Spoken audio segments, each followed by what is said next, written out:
চরণে আমার কোটি কোটি দণ্ডবৎ দণ্ডবৎ। শ্রীমদ্ ভাগবতীর প্রথম স্কন্ধে উৎকৃষ্ট সূর্যের আকার।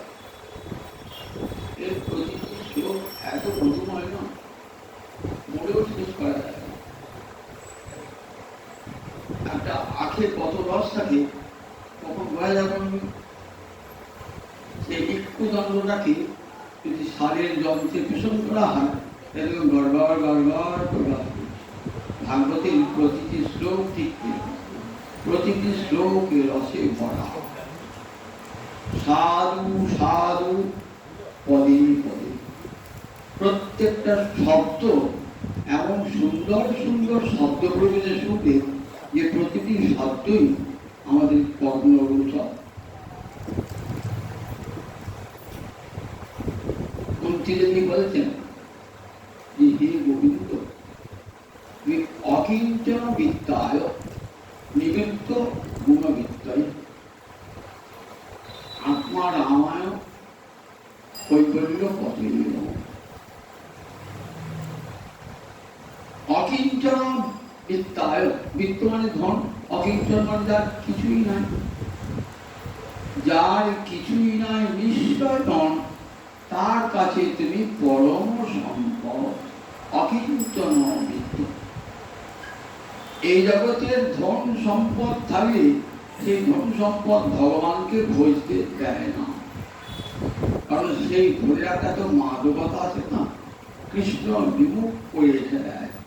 দেখেন না স্বর্গের দেবতারা ভগবত বিমুখ কেন বলতে, এত ঐশ্বর্য তাদের, দীর্ঘ জীবন লাভ করেছে, অমৃতাস্বাদন করছে, নন্দন কাননে বেড়াচ্ছে, এখানে সুন্দরী সুন্দরী অপ্সরাগুলি সঙ্গ লাভ করছে, ফলে তাদের কৃষ্ণ স্মৃতি জাগ্রত হয়।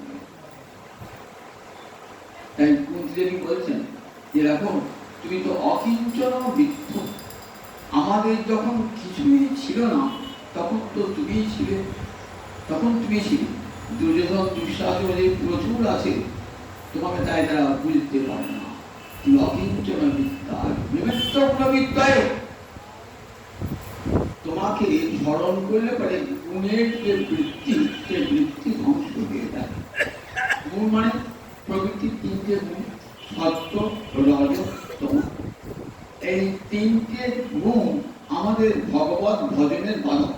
তিনটে গুণ প্রকৃতি ত্রিগুণময়ী, এই তিনটে গুণের ক্রিয়া সমস্ত মানুষের মধ্যে, সমস্ত মানুষরা মনুষ্যতর প্রান্তিকার সমস্ত পৃথিবীর যাবতীয় সৃষ্টি সকলের মধ্যে তিনটে গুণের ক্রিয়া, সত্য রজ তম।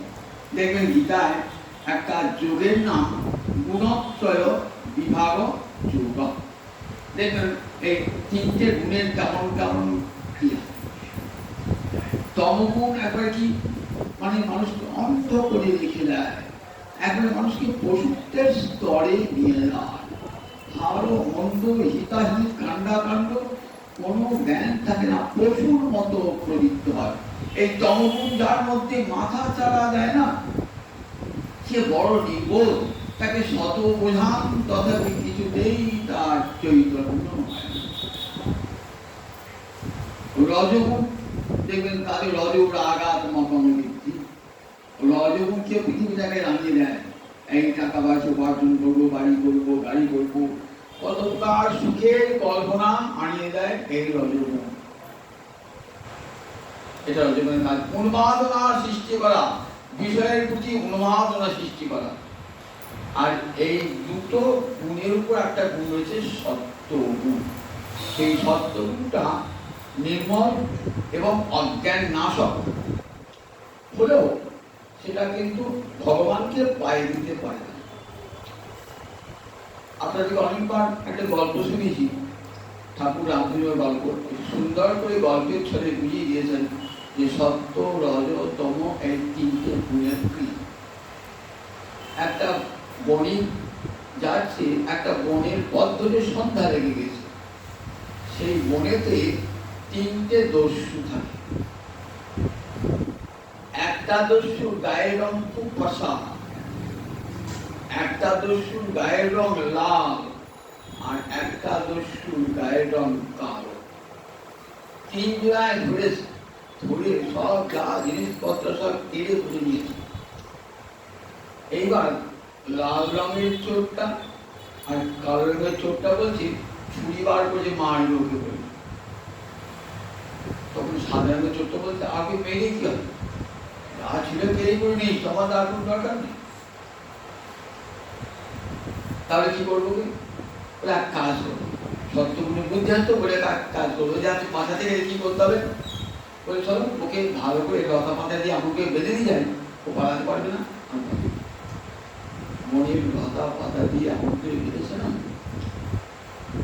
এবার 3টে দর্শী পাঠি টাকা পয়সা নিয়ে যাবে, ভাগ বাটোয়ারা করবে। এবার সব কিছুক্ষণ বাদে সাদা চোখটা এসেছে, এসে বলছে শোনো তোমাকে একটা ভালো যুক্তি দিচ্ছি। কি যুক্তি? তুমি এখনই পালাও, নইলে কিন্তু ওই দুটোর গতি ভালো না। এখনই এসে তোমাকে তো আমি করবে দাঁড়িয়েছি, আবার আসতে পারে, কোন করতে পারে, কি করে পালাবো? আমার তো সব বাঁধা, গা হাত পা বাঁধা। তুমি খুলে দেবে? বাচ্চা খুলে দিচ্ছি।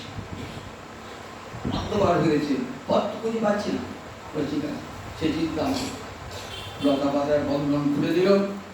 এইবার আমার পথ দেখে গেল, আগে আগে আসছে সাদা চোখ, এসে মনের প্রান্ত পর্যন্ত এলো। যাও এবার শত রাস্তা আর ভয় নেই, বন পার হয়ে চলে। এই যে বনটা ত্রিগুণময়ী মায়ার, এই সংসারটা হলো ত্রিগুণময়ী মায়ার। এখানে যদি সত্যগুণ থাকে তাহলে কি হয়? সাধু সঙ্গ হয়, শাস্ত্রগ্রন্থ পাঠ হয়, কোনো চেতনার উন্মেষ সাধিত হয়। এই সত্যগুণের ফলে মানুষের বিদ্যা হয়, বুদ্ধি হয়, মায়া মমতা এইসব গুণগুলি থাকে। কিন্তু এগুলো দ্বারা ভগবানকে পাওয়া যায় না, কারণ এই সত্যটাকে বলা হয় মলিন সত্য।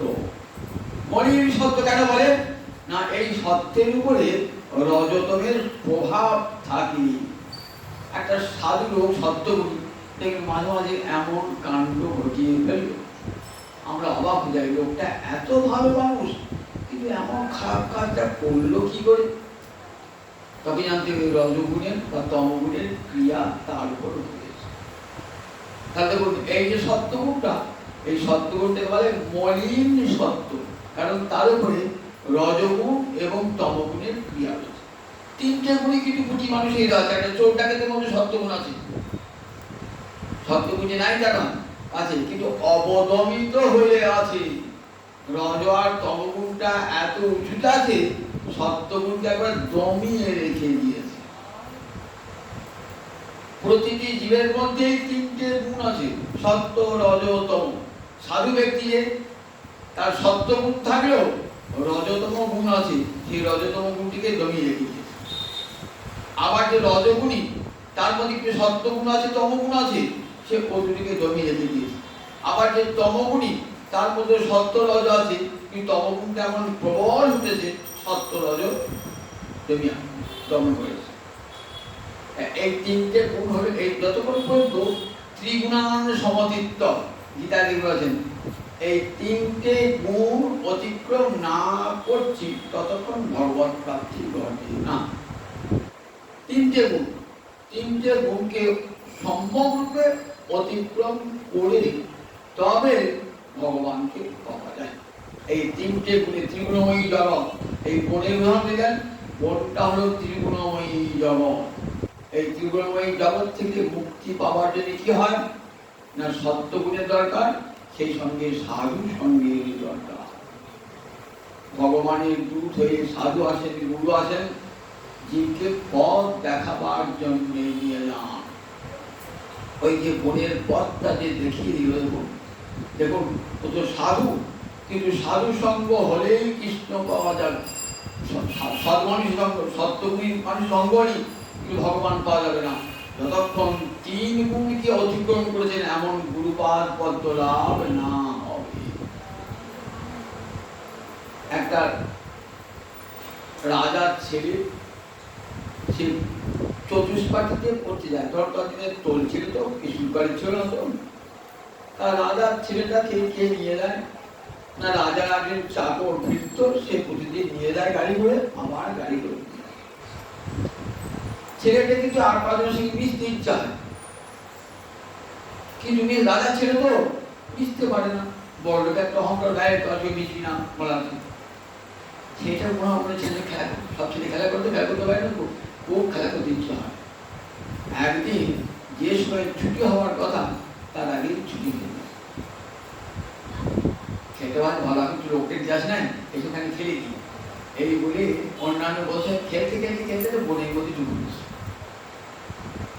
বনের মধ্যে ঢুকে আর তো পালাবার পর না, সেই বনে একটা দস্যু থাকে, তার অনেক সাগরেদ আছে, চর আছে বহু। তারা কি করে, তারা ওই দস্যু যদি কেউ যায় বনের পথে, অলঙ্কার টাকা পয়সা থাকলে সব চুরি করে কেই করে নেয়। রাজা ছিল তো সেটা যেমন তেমন ছিল না, তার গায়ে কত অলঙ্কার, তার কানে আছে, তার গলায় আছে, তার হাতে আছে, তার পায়ে আছে, কত অলঙ্কার আছে দামি দামি। তখন সেই চোরের যারা বৃত্ত চর, তারা ধরে নিয়ে গেছে দস্যুদের কাছে। দস্যুদের সব কেড়ে তুলে দিয়েছে। ছেলেকে হত্যা করবো না, ছেলেটা হত্যা করতে হবে না, কেন? বলছে ওই ছেলেটাকে কি সুন্দর ছেলে না, আমার কোনো সন্তান নেই, আমি লিখছি। ছেলে তো কি করবে, বাবাকে হারিয়ে মাকে হারিয়ে কাঁদছে, দিন রাত কাঁদতে কাঁদতে কাঁদতে আসলে কি হয়, ঘুরে যায়। একজন কাঁদতে কাঁদতে আর মনে থাকে না, দীর্ঘদিন হয়ে গেলে ঘুরে যায়। এদিকে রাজা ছেলেকে খুঁজে পাচ্ছেন না, খুঁজে খুঁজে হয়রান, যে পাচ্ছেন না। চতুর্দিকে রাজা লোক পাঠিয়েছেন, কোথায় আমার হারানো ছেলেকে পাওয়া যায়। দিনের পর দিন গেল, মাস গেল, বছর গেল, ছেলে তো আর ফিরে এলো না। রাজা রানী চুল ছিঁড়ছে, এ রাজ্য ঐশ্বর্য নিয়ে কি হবে, আমার একমাত্র ছেলে চলে গেল, কে চুরি করে দিল। চতুর্দিকে খবর শুনে ছেলেকে আর খুঁজে পাওয়া যায়। একদিন একটা জ্যোতিষী এসেছে, জ্যোতিষী এসে বলছে রাজা কাঁদছেন কেন? তা বললেন কান্নার কারণ শুনবে, আমার একমাত্র ছেলে, সেই ছেলেটা স্কুলে পড়তে গিয়ে আর বাড়ি আসে না। ছেলেটা কেমন? ছেলেটা ছিল। জ্যোতিষী ঠিক মনে মনে ভাবনা করে রাজার ছেলেটা কেমন হতে পারে। বলে রাজা আপনি নিশ্চয় থাকুন, আমি আপনার ছেলেকে ফিরিয়ে দেবে। যদি ফিরিয়ে আনতে পারো না, তোমাকে নগদ পুরস্কার তো দেবই, আর বহু নানা প্রকার মূল্যবান উপহার। আগে তো আনি। চলে গেল, খুঁজতে খুঁজতে খুঁজতে খুঁজতে খুঁজতে সেই বই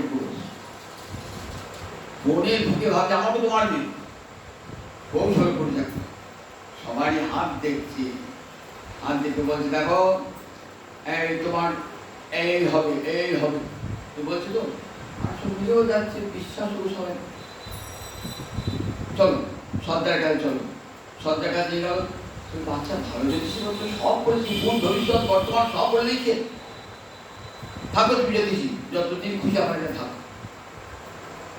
ওই সুযোগ খুঁজছিল, সেটাকে খুঁজে বার করতে হবে, একদিন হবে, দীর্ঘদিন না থাকলে হবে। দেখছে একদম বলছে আসছে খেলা করে, এই যে তার মধ্যে একটা ফুটফুটে ছেলে, দেখতে খুব সুন্দর। এত শুনে ছেলে তো, তাহলে তবে ছেলে সব দেখতে কেমন দেখ, আর ছেলেটা সুন্দর ছেলে, আমার রাজার ছেলে তো খুব সুন্দর। দেখি বলছে রাজবাড়ির ছেলে, অভিজিৎ আমার ছেলে যেমন দেখতে তেমন সুন্দর, হাতে সুন্দর। তখন ঠিক রাজা যেমন বর্ণনা দিয়েছেন তেমনি তো বলছে ছেলে কবে চল আমি তোকে শিক্ষা দেবো বলে নিয়ে আসছি। দিয়ে কি করাচ্ছেন তাদের, তাদেরকে নিয়ে তাদের ভূত ভবিষ্যৎ বর্তমান সব করে দিচ্ছে। রাজার ছেলেটা আসছে, বলছে আমারটা হাত দেখে দাও। তা বলছে তোরটা আজ দেখবো না, কাল দেখবো। আবার পরের দিন যখন আসছে বলে কাল দেখবো, এমনি ফিরিয়ে যায়। তখন জ্যোতিষীকে বলছে আচ্ছা তুমি সবার হাত দেখে ভূত ভবিষ্যৎ বললে, আমার বলে বলছো না, তুই আগে আমাকে ত্রিসত্য কর, যে আমার কথা বিশ্বাস করবি, বিশ্বাস করবি, বিশ্বাস করবি, তবে আমি তো হাত দিই। বলে হ্যাঁ, আমি তোমাকে ত্রিসত্য বললাম, তোমার কথা বিশ্বাস করবো, বিশ্বাস করবো, বিশ্বাস। চল, এবার নদীর ধারে নিয়ে গেছে, নিয়ে গিয়ে ঝোলার মধ্যে একটা আয়না ছিল, বার করছে। কি দেখছি? আমার মুখটা দেখছি। মুখ দেখছি তো? আর তোর সঙ্গে ছেলেবেলা খেলা করছিল, ওদের মুখ একটু দেখতে আসতো। হ্যাঁ, আচ্ছা তোর মুখটা, তোর গায়ের রংটা ওদেরকে মিলবে না? তারপরে ডাক্তার, তুই কিন্তু দস্যুদের ছেলে নস। আমি কার ছেলে? তুই তাকে রাজার ছেলে। রাজার ছেলে? তোকে চুরিটাকে কি করতে হবে কেন? তোর বাবার মেলা টাকা, প্রচুর টাকা, কত দাস দাস আছে, তোর মা আছে, কত ভালোবাসে তোকে। সে তো ভাই ভুলেই গেছে তার নিজের মা বাবা আছে, সে তার মনে খেয়ালিস। প্রতিদিন কাছে নিয়ে যান, একটু একটু করে রাজবাড়ির গল্প শোনান। রাজবাড়ি, আমি সে রাজবাড়িতে আসছি তো, জানিস তো তোর বাবার কত ধন সম্পদ, এমনি করছো, আমাকে নিয়ে যাবেন? বলে হ্যাঁ, তোমাকে নিয়ে যাব, কিন্তু নিয়ে যাওয়া সহজ নয়। এই বন থেকে পার করে তোমাকে নিয়ে যাওয়া সহজ নয়, কারণ বনের চারিদিকে সীমান্ত ঘেরা, সেখানে সব ওই দস্যু সব প্রহরী আছে। কি করে যাওয়া যাবে? লাঠি খেলা শেখাচ্ছি, অস্ত্রবিদ্যা শেখাচ্ছি। গোপনে একলা ডেকে নিয়ে গিয়ে ছেলেটাকে কি করতেন? এই রাজবাড়ির গল্প করতেন, আর লাঠি খেলা, অস্ত্র চালনা শেখাতেন। আর রাজবাড়ি গল্প করতে করতে ছেলেটা অন্তর চরম বুঝবে, কবে আমাকে নিয়ে যাবে, কবে আমাকে নিয়ে যাবে, কবে আমাকে নিয়ে যাবে। চরম উদ্বেগ দেখা দিয়েছে, উৎকণ্ঠা দেখা দিয়েছে। বলে পারবে তো?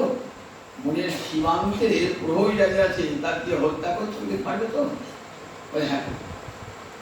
আগে আগে চলেছে জ্যোতিষী, আর পিছনে পিছনে চলেছে সেই ছেলে, একবারে অস্ত্র শস্ত্রে সুসজ্জিত হয়ে যাচ্ছে। ঠিক মনের প্রান্তে গিয়ে যখন বুঝছে, দেখে তিনটে ডাকাত দাঁড়িয়ে আছে। তিনটে ডাকাত, ভয়ঙ্কর যুদ্ধ, যেতে পারে কি? যুদ্ধ করতে তিনটে ডাকাতকে হত্যা করেছে। হত্যা করে জ্যোতিষী মন থেকে এসছে, আর কোনো ভয় নেই, আর কোনো ভয় নেই। এইবার রাজবাড়ির দুয়ারে গিয়ে রাখছে, রাজা রাজাকে ডাকছে। রাজা সেই জ্যোতিষ করা তো, রাজা ছুটে এসেছে। এই দেখো রাজা, তোমার ছেলেকে এনে দিলাম। রাজা তো ছেলেকে দেখে জড়িয়ে ধরেছেন, মা ছুটে এসে ছেলেকে দিয়েছেন। হাওয়া করে কাঁদছে রাজা। বলে জ্যোতিষী, তুমি আমার বাড়িতে থাকো, তোমার কোনো অভাব থাকবে না, তুমি যা চাইবে আমি তোমাকে তাই দেবো। তুমি যদি বাবা গোটা রাজ্য নিয়ে নেবো, তাই দিয়ে দেবো। আমার ছেলেকে দিয়েছো। জ্যোতিষী হাসতে হাসতে বলছেন, আমি তোমার রাজ্য, ধন, সম্পদ, উপহার কিছুই চাই না, কিছুই নেবে না। আমি কি চাই জানো? তোমার ছেলেকে তোমার কাছে ফিরিয়ে দিলাম, এটাই আমার সবচেয়ে বড় উপহার। তোমার মুখে হাসি দেখলাম, সবচেয়ে বড় উপহার। গল্প শুনলেন তো? এই গল্পটা রূপক। বাইরে রূপকে কি বলে? বাইরে একটা অর্থ থাকে, ভিতরে একটা অর্থ থাকে। ওই যে জ্যোতিষীটা বনের মধ্যে গেল না, জ্যোতিষটাকে স্বয়ং গুরুদেব, স্বয়ং গুরুদেব গেলেন ওই বনের মধ্যে। এইবার জীবকে কি করেন তিনি? বলেন, দেখ জীব, তুই তো অমৃতস্য পুত্র, তুই তো অমৃতের সন্তান, তোর মৃত্যু হয় কারণে তোর দুঃখ কেন? তোর তো দুঃখ কষ্ট থাকবার কথা নাই।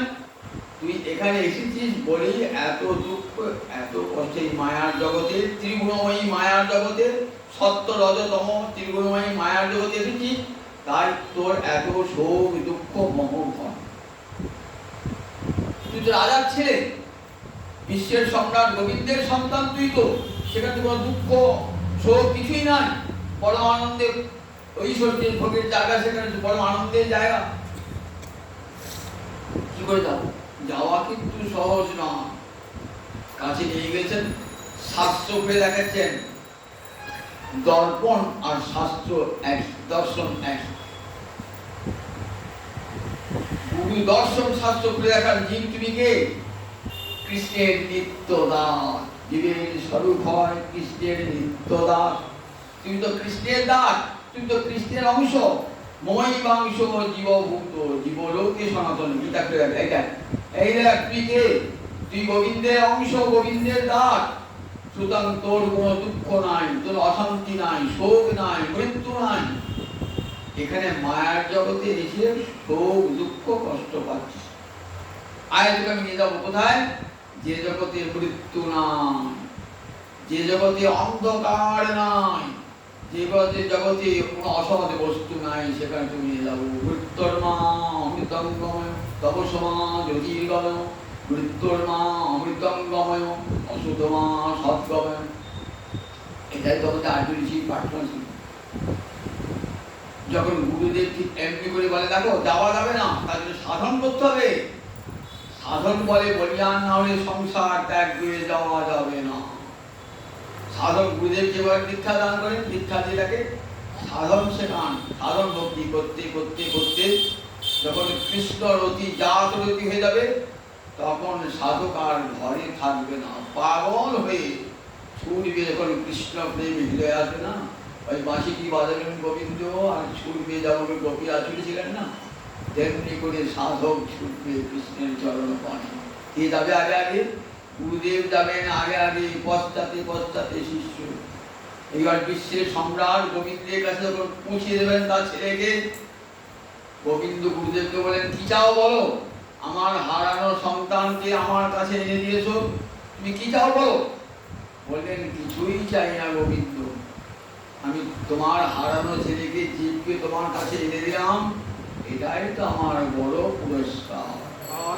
তাই ভগবান পর্যন্ত ঋণী হয়ে থাকেন গুরুদেবের কাছে।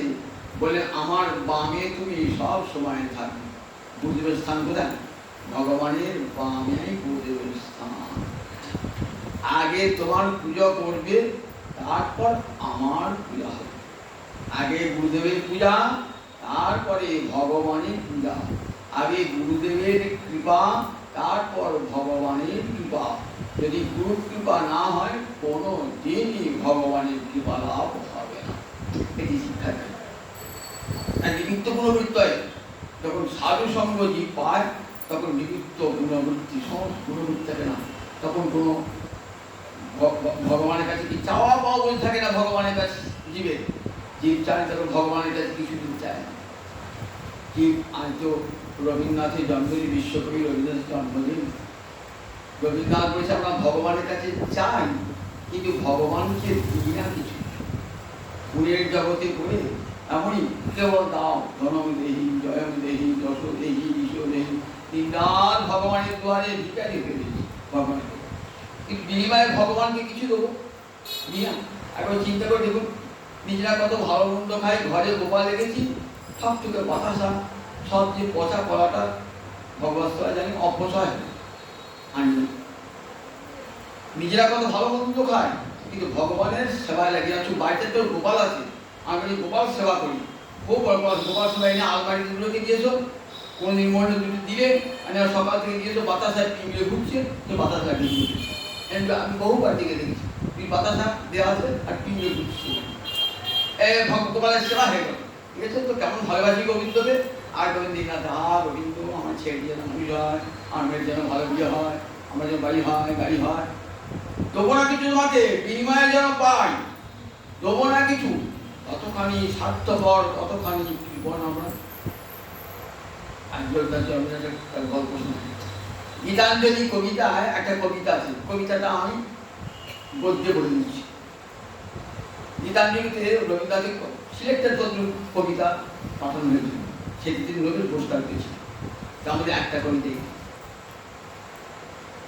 বলছেন এক ভিখারি, সে রাস্তায় ভিক্ষা করে যায়, ভিক্ষাই তার জীবিকা, ভিক্ষা করে যায়। একটা গ্রামের পথ দিয়ে যাচ্ছে, দেখছে একটা সোনার রথ আসছে। ভিখারিটা বলছে গ্রামের পথে সোনার রথ, গরু গাড়ি চলে, এখানে সোনার রথ করতে গেল। নিশ্চয় কোনো রাজদূত বা রাজা স্বয়ং আসছে, রাজাই আসছে না। আমি হলো হরি হরি কি সাধু সঙ্গ।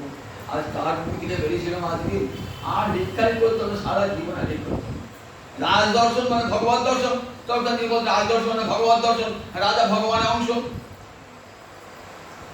নরানাঞ্চ নরাজীবন, মানুষের মধ্যে আমি নরাজীব, হৃদয় ভগবান গতি করেছেন। আমি মানুষের মধ্যে আমি রাজা, তাই রাজার মধ্যে খুঁজে আসে। রাজাকে তখন দর্শন করবো, আমার সব রাজা যখন যাবে দুপাশে হিরে মুক্ত হঠাৎ চল যাবে, আমি ঘুরিয়ে নেবো। আমার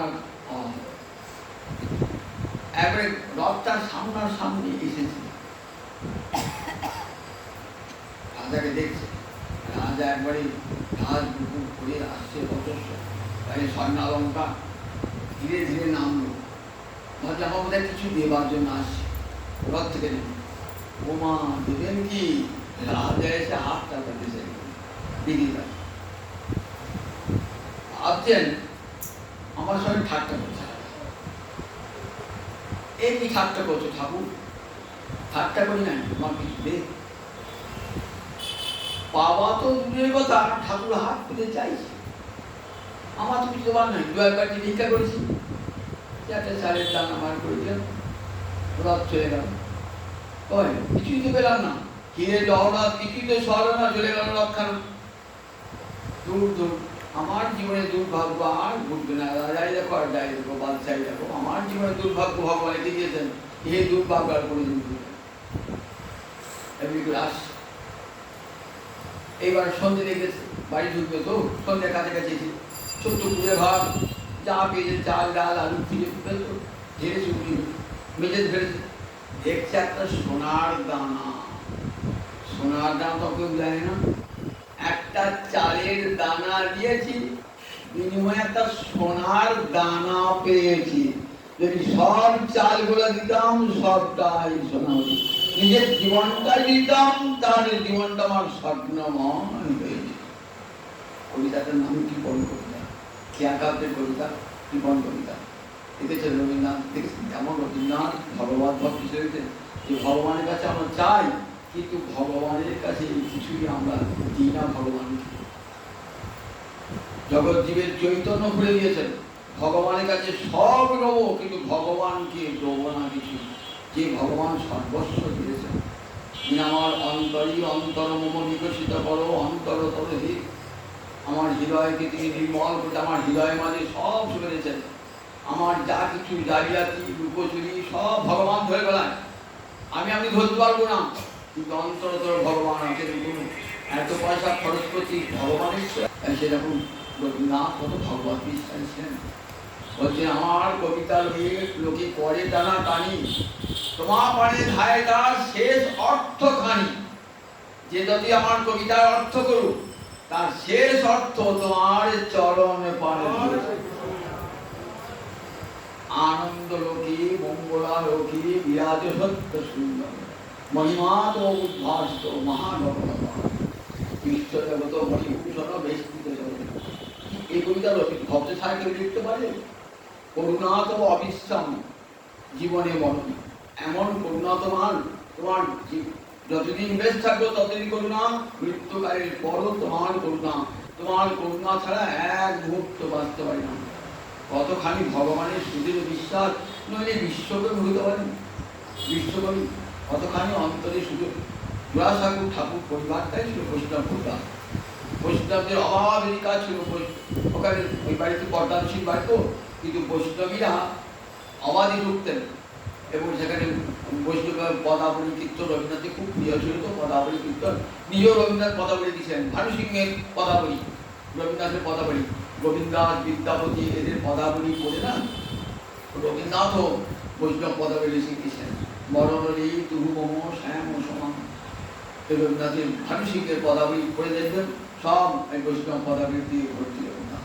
রবীন্দ্রনাথের পরিবারে প্রথম দিকে ওরা বৈষ্ণব পরিবার, পরে ব্রাহ্ম হয়েছিলেন, কিন্তু বৈষ্ণবী ভাবনাটা যায় না। দেবেন্দ্রনাথের অন্তরে ছিল ভক্তি ভাব, ব্রাহ্ম হয়েও অন্তরে ভক্তি ভাব। হিমালয় ভ্রমণ দিয়ে যখন গিয়েছেন, দেখছেন বাবরে বাব, বিশাল বিশ্ব, এই বিশ্ব কার তৈরি, এত বিশাল পরে হিমালয়, সেই হিমালয়ে এত সুন্দর সুন্দর ফুল কে ফোটালো, এত রং বেরঙের ফুল কে ফোটালো যত্ন করি। সর্বদিন দেখছেন, দেবেন্দ্রনাথ দেখছেন বিস্ময়ে অভিভূত হতে। তার কবিতার বাইরে অর্থ থাকলেও অনেক সময় ভিতরে অর্থ দেখা যায়। একবারে মুক্তি চান না কি বসে ভাষা কি বলছেন দেখো, বৈরাগ্য সাধনে মুক্তি শ্রীরামার নয়, অসংখ্য বন্ধনবাদী মহানন্দময় রবিব মুক্তির সার। আমি সংসার থেকে পালিয়ে যেতে চাই না, এই সংসারের মাঝেই অসংখ্য বন্ধন মাঝে রবিব মুক্তির সার। মহানন্দময় তুমি জগতে কোথায় মধু? বেদে ঋষি কথা, মধু আদারিতায়তে মধু করন্তি সিন্ধব। বলছে সর্বত্র মধুময় বাতাস প্রবাহিত হচ্ছে, সিন্ধু মধু বর্ষণ করছে, জগতের সর্বত্র মধুময়। রবীন্দ্রনাথ দেখেছেন আনন্দময় ভুবন, অসংখ্য বন্ধন, থাকনা বন্ধন, মহানন্দময় রবীন্দ্র মুক্তির সার। তার মাঝে আমার মাঝে তোমার লীলা হবে, তাই তো আমি এসেছি ভাবে। যদি তুমি আমি যদি না আসতাম তোমার লীলা হতো প্রভু, আমি এসেছি বলি তো তোমার লীলা হবে। এমনি করে রবীন্দ্রনাথের কত ভগবত বন্দনা আছে। আমরা তাই 25শে বৈশাখ প্রতি বছর, আর শুধু ভারতবর্ষ নয়, ভারতবর্ষের বাইরেও সর্বত্র রবীন্দ্রনাথ দেবেন। স্তব করছেন আত্মার আমায়, বললেন তুমি আত্মার বাইরের কোনো আনন্দ তোমার দরকার নাই, তুমি আত্মার মানে আত্মনি রমতে যশ। তোমার যারা ভক্ত তারাই আত্মার আনন্দে বিভোর। তোমার যারা ভক্ত, যারা চতুর্শন নবযোগীন্দ্র, এরা সব তোমারই তো ভক্ত, এরা আত্মার আনন্দে বিভোর। আত্মার আনন্দ কি? আত্মাকেই তো চিনি না, তাহলে আত্মার আনন্দ কি? বলে দেহের আনন্দ বুঝতে পারো, হ্যাঁ। মনের আনন্দ বুঝতে পারো, হ্যাঁ। বুদ্ধির আনন্দ বুঝতে পারো, হ্যাঁ। তাহলে ওই রকম আনন্দ যখন আত্মা থাকে। খুব গরম করছে, ফ্যানটা খুললাম, দেহটা আনন্দ হলো। খুব ক্ষুধা পেয়েছে, খেলাম, ইন্দ্রিয়ের আরাম হলো। ভালো সংবাদ পেলাম, মনের আরাম হলো। আমার বুদ্ধির প্যাচে আমার শত্রু পরাজিত হয়েছে, বুদ্ধির আরাম হলো। তাহলে দেহ, ইন্দ্রিয়, মন, বুদ্ধি, এই পর রয়েছে আত্মা। এই আত্মার আনন্দ সেটা বোঝাতে পারি নাই। এই আত্মার আনন্দে ভরপুর থাকে কারা? যেমন সুখদেব আত্মার আনন্দে ভরপুর হয়ে গেছে। যাচ্ছে যখন হরিদ্বারের ব্রহ্মকুণ্ডের সভায়, তেমন যাচ্ছেন মাতালের মতন, মাতাল মদ খেয়ে যেমন আনন্দে ভরপুর হয় না, রাস্তাও চলতে পারে না ভালো করে, একবার এদিক একবার সেদিক, টলমল করে। সুখদেবের পাটা ঠিক টলমল, একবার এদিক একবার।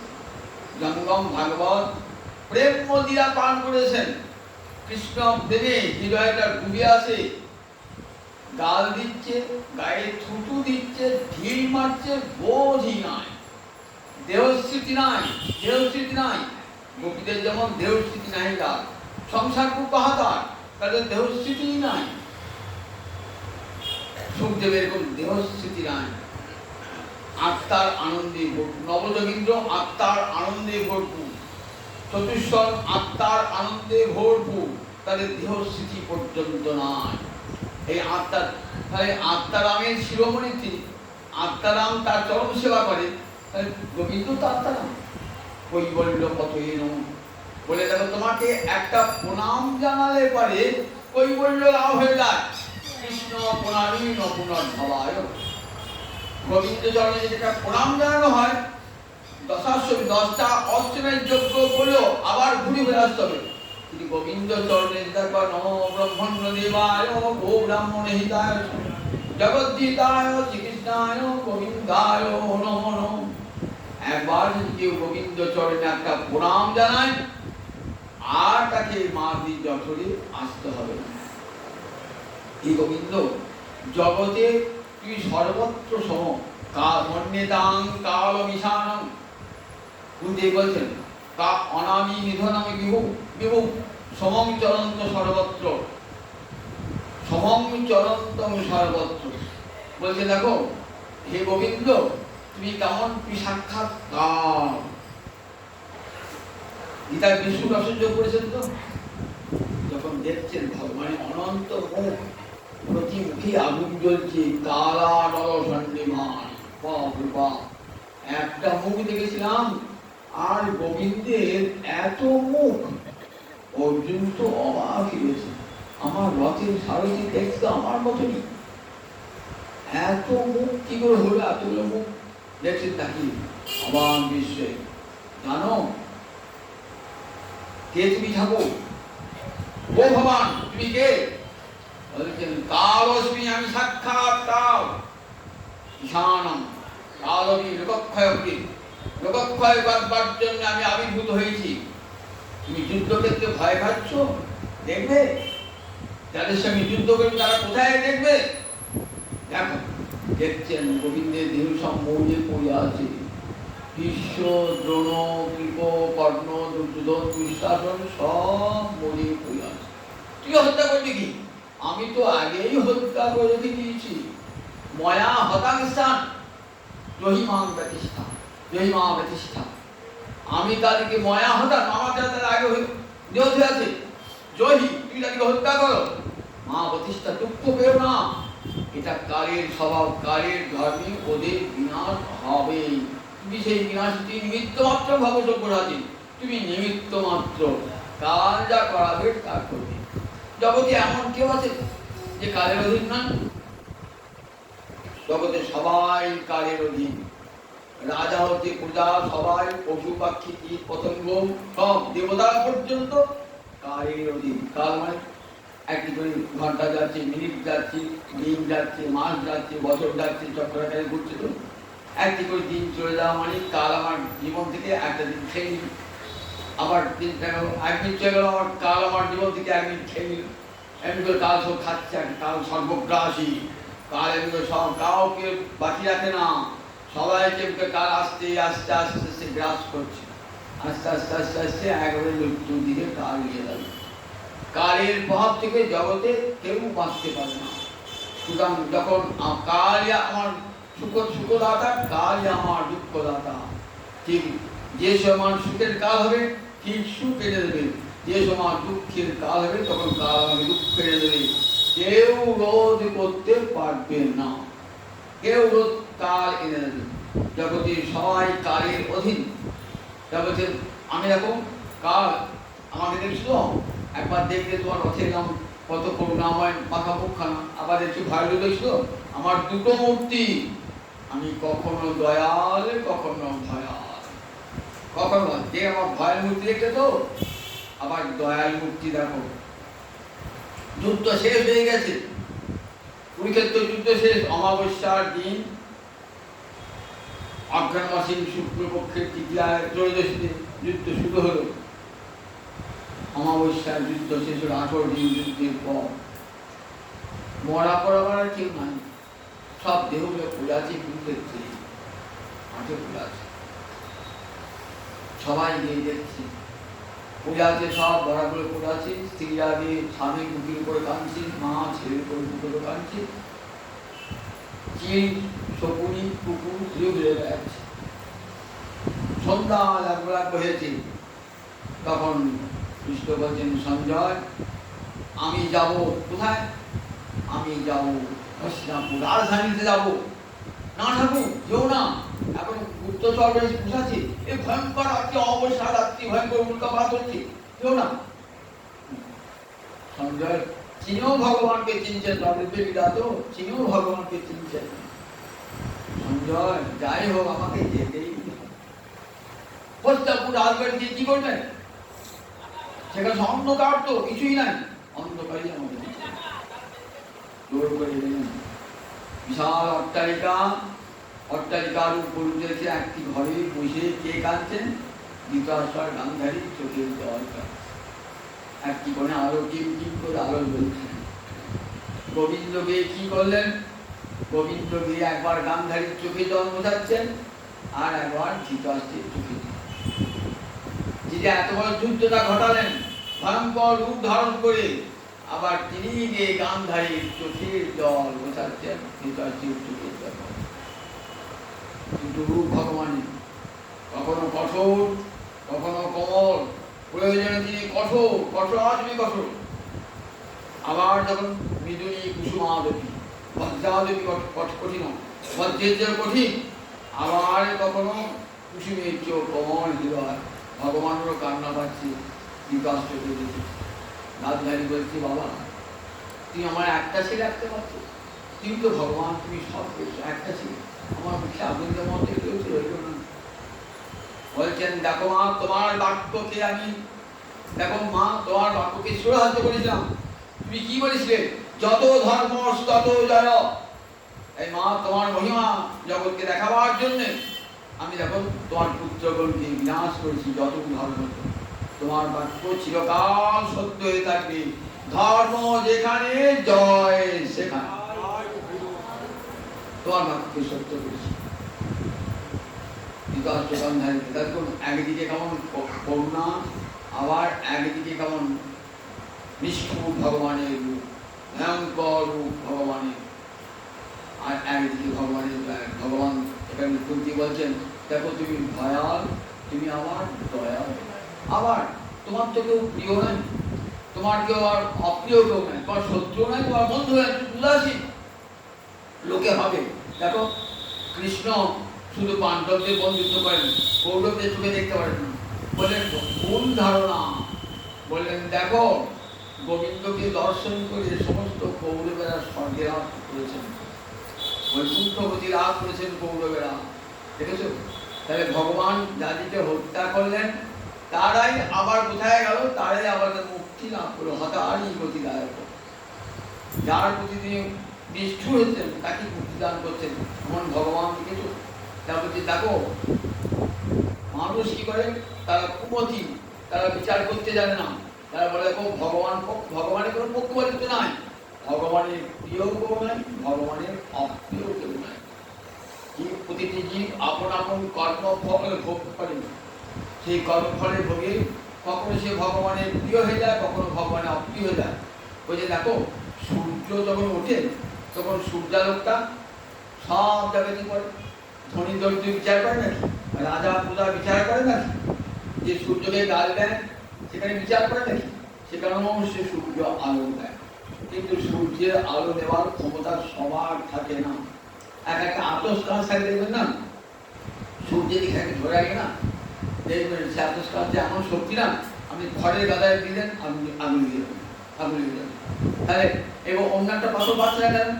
বলে তার মধ্যে সেই শক্তি নাই, ওই সূর্যের তাপ গ্রহণ করবার শক্তি নাই, ওই আতস কাজটার শক্তি আছে। তাহলে ভগবানের কৃপাকে ধরবার শক্তি যার কাছে তিনি কৃপা পাচ্ছেন, আর এই ভগবানের কৃপা ধরবার শক্তি যার পাচ্ছেন না। এখানে ভগবানের বৈপরীত্য কি দেখলেন? ভগবানের বৈষম্য কি দেখলেন? বৈষম্য, ভগবানের কোনো বৈষম্য নাই, তিনি সকলের সমচরন্তম সর্বত্র। তুমি সর্বত্র সমানভাবে যেন করো, তোমার কাছে শত্রু কেউ নেই। লোকে মনে হয় ভগবানকে শিশুপাল ভগবানকে গাল দিল, সেই জন্য ভগবান ওর মাথাটা কেটে দিল। না না, শিশুপাল মাথাটা ভগবান কেটে কি জন্যে? তাকে মুক্তি দান করবার জন্য। শিশুপালের মুন্ড যখন ছেদন করলেন তখন ব্রহ্মা আকাশপথে দেখছেন যে শিশুপালের দেহ হতে যে আত্মা বেরিয়ে এলো, সেই আত্মা কখন কি হলো? কৃষ্ণ যখন সভা থেকে বেরিয়ে এলেন তখন সেই আত্মাটা গোবিন্দের চরণে বিলীন হয়ে গেল। তাহলে মঙ্গল করলেন না অমঙ্গল করলেন? অঘাসুর বকাসুর লাগিয়ে বধ করেছেন, তাদেরকে আবার চরম গতি দান করেছেন। যে পুতলাকে বধ করেছেন বিষ খাতে এলো, তাকেও অমৃত গতি দান করেছেন। তিনি সর্বত্র সমম চরন্তম, তার কেউ দেশ্য নাই, তার কেউ গীতাতেও ভগবান করেছেন যে আমার দেশ্য কেউ নাই, আমার প্রিয় কেউ নাই। কিন্তু ভক্ত কেমন? ভক্তের ক্ষেত্রে আমি বিষম মানুষ, কারণ তারা আমাকে ছাড়া কিছু জানে না, আমিও তাদেরকে ছাড়া কিছু জানি না। সাধুরা আমার হৃদয়, আমি সাধু হৃদয়।